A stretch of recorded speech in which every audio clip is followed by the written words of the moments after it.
الحمد لله وكفى وسلام على عباده الذين اصطفى أما بعد فأعوذ بالله من الشيطان الرجيم بسم الله الرحمن الرحيم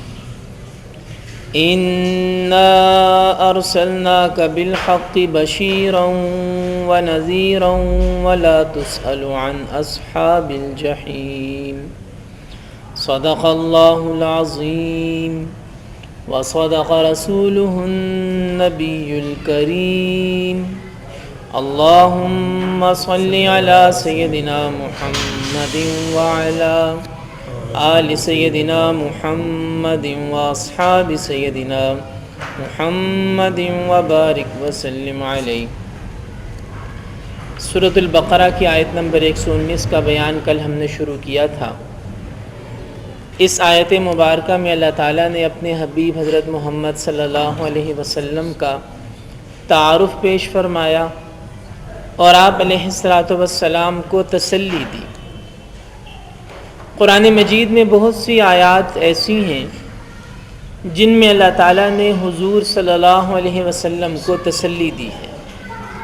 کیونکہ آقا دو عالم صلی اللہ علیہ وسلم امت کے ہدایت اور ایمان پر آ جانے کے بارے میں اتنا غمگین رہا کرتے تھے، اتنے محزون رہا کرتے تھے، اتنا رویا کرتے تھے اور اتنا تڑپا کرتے تھے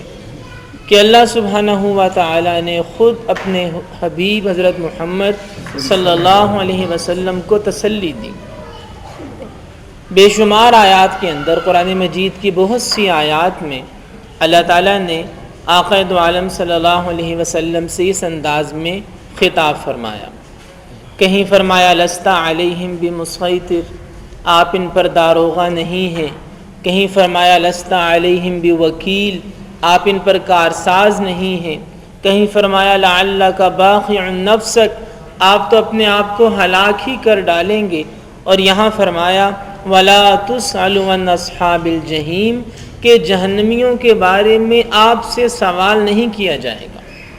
یعنی آپ کا کام ہے کہ محنت کرتے چلے جائیں، کوشش کرتے چلے جائیں، دعوت دیتے چلے جائیں، لوگوں کو راہ حق پر لانے کی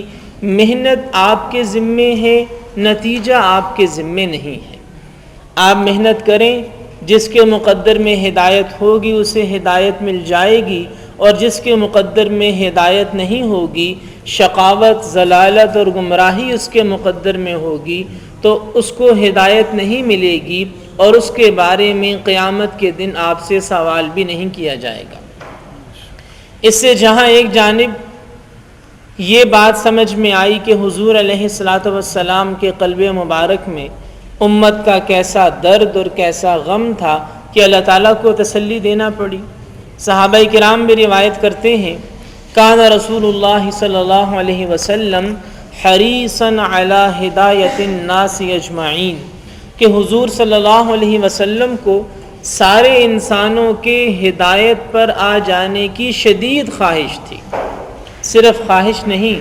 شدید خواہش اور شدید تمنا تھی اس بات کی کہ ساری دنیا کے انسان ہدایت پر آ جائیں۔ اور ایک اور صحابی بیان کرتے ہیں کان رسول اللہ صلی اللہ علیہ وسلم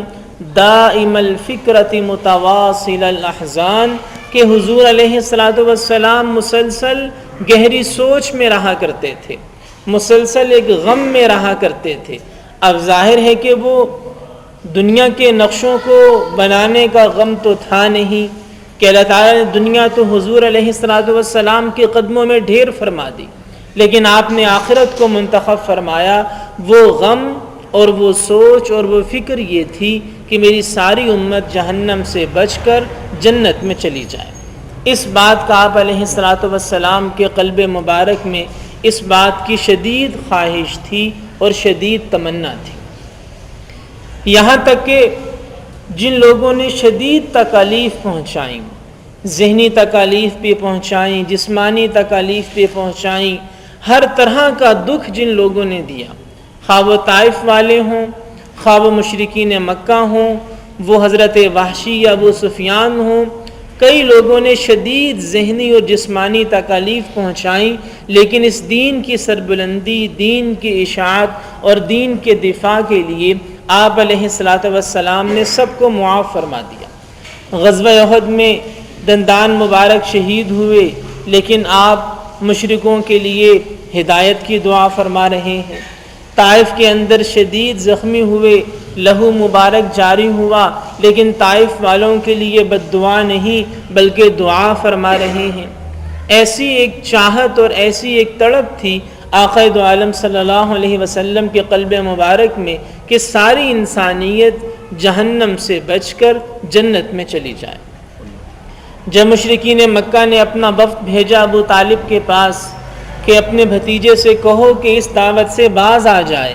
ہمارے معبودوں کو، ہمارے بتوں کو برا بھلا نہ کہے، جب یہ پیغام حضور علیہ السلام کو ملا تو آپ نے فرمایا بخدا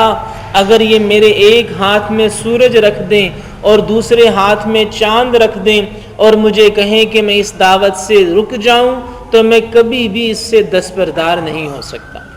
کہ اللہ کا دین، اس دین کی دعوت، اس دین کا پیغام، اس دین کا فروغ، اس دین کا سارے دنیا کی ادیان پہ غالب آ جانا، یہی میری محنت ہے، یہی میری دعوت ہے۔ تو وَلَا تُسْأَلُوا عَنْ أَصْحَابِ الْجَحِيمِ، ایک طرف تو حضور علیہ السلام کو اللہ تعالیٰ نے تسلی دی کہ جہنمیوں کے بارے میں آپ سے سوال نہیں کیا جائے گا، دوسری جانب دعوت و تبلیغ کا یہ قاعدہ ہمیں معلوم ہوا کہ ہمارا کام ہے محنت کرنا، ہمارا کام ہے دعوت دینا، ہمارا کام ہے خیر کی بات دوسروں کو بتانا، اچھی بات دوسروں تک پہنچا دینا، یہ ہماری ذمہ داری ہے۔ دعوت دے دی، خود عمل کی کوشش کی جائے، اللہ تعالیٰ سے دعا مانگی جائے، لیکن نتیجہ جو ہے، نتیجہ کہ وہ آدمی اس عمل کو شروع کر لے، وہ ہدایت پر آ جائے، وہ نتیجہ میرے اور آپ کے نہ تو اختیار میں ہے اور نہ ہمارے ذمے ہے۔ ہم اس بات کے پابند نہیں ہیں کہ لوگوں کو نماز پڑھنے کے لیے مسجد میں کھینچ کر لائیں، ہم اس بات کے پابند اور ذمہ دار ہیں کہ لوگوں کو نماز کی دعوت ضرور دیں، دین کی دعوت ضرور دیں، حق بات ضرور لوگوں کو بتا دیں، پہنچا دیں، اس کے بعد ہدایت کا ملنا نہ ملنا، عمل کرنا نہ کرنا، یہ ہماری ذمہ داری نہیں ہے۔ وَمَا عَلَيْنَا إِلَّا الْبَلَاغُ، کہ ہمارے ذمے تو صرف بات کو پہنچا دینا ہے۔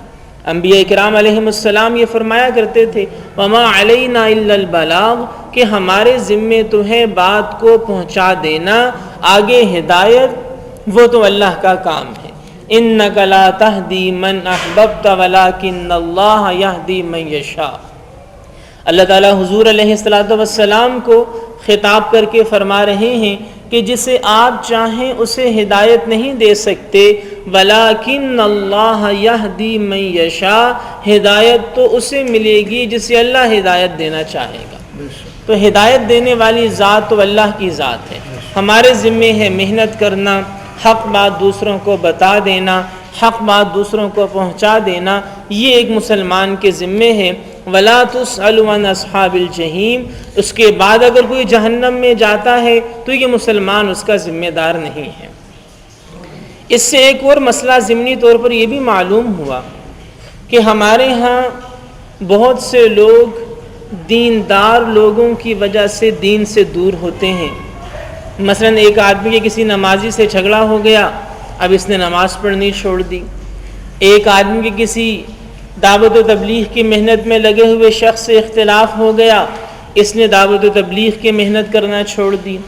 ایک آدمی کے کسی عالم سے، کسی امام یا خطیب سے اختلاف ہو گیا، اب اس نے مسجد میں آنا چھوڑ دیا اور کیا کہتا ہے کہ میرے اس گناہ کا وبال فلاں شخص پر ہوگا، کہ جس کی وجہ سے میں مسجد میں نہیں جا رہا، جس کی وجہ سے میں دعوت کو تبلیغ کی محنت نہیں کر رہا، یا جس کی وجہ سے میں نماز سے دور ہو گیا، اس کی سزا اسے ملے گی۔ یاد رکھیے کہ یہ ضابطہ نہیں ہے، یہ ضابطہ نہیں ہے۔ یہ جو نماز سے دور ہوا ہے یا دین سے دور ہوا ہے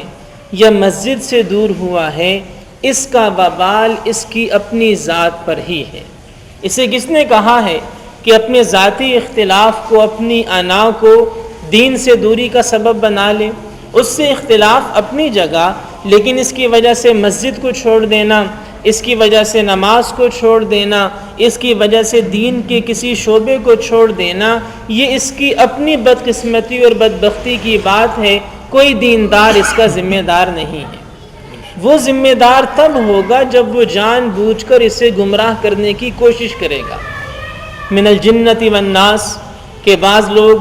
دوسروں کی گمراہی کا ذریعہ بنتے ہیں، اگر یہ اس کو گمراہ کرنے کی کوشش کرے گا تو یہ ذمہ دار ہوگا۔ لیکن اگر کسی دیندار سے کسی دوسرے کو اختلاف ہو گیا اور وہ دین کی نفرت دل میں پالنے لگا تو یہ اس کی اپنی بدبختی ہے، اپنی بدقسمتی ہے، یہ دیندار شخص اس کا ذمہ دار نہیں ہوگا۔ آج ہمارے ہاں یہ ہوتا ہے کہ کسی نمازی سے جھگڑا ہو گیا، اب نمازیوں کے خلاف باتیں کرنا شروع کر دیں۔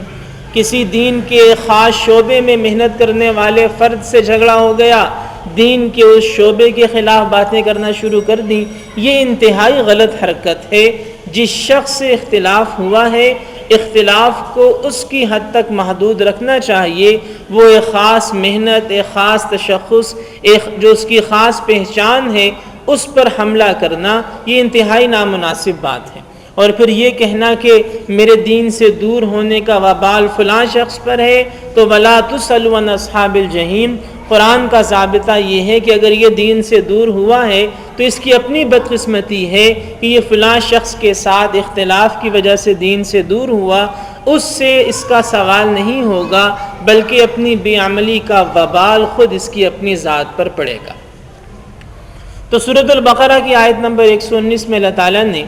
جہاں حضور علیہ السلام کا تعارف کروایا، اِنَّا أَرْسَلْنَاكَ بِالْحَقِّ بَشِيرًا وَنَذِيرًا، کہ ہم نے آپ کو سچا دین دے کر خوشخبری سنانے والا اور جہنم سے ڈرانے والا بنا کر بھیجا ہے، تو ساتھ ساتھ تسلی بھی دے دی، وَلَا تُسْأَلُوا عَنْ أَصْحَابِ الْجَحِيمِ، جو لوگ آپ کی بات نہیں مانتے اور جہنم کا سودا کر رہے ہیں، ان لوگوں کے بارے میں قیامت کے دن آپ سے سوال، مواخذہ یا پوچھ نہیں ہوگی۔ اللہ پاک سے دعا ہے کہ اللہ رب العزت ہم میں سے ہر ایک کو ان تمام باتوں کو سمجھ کر ان پر عمل کرنے کی توفیق عطا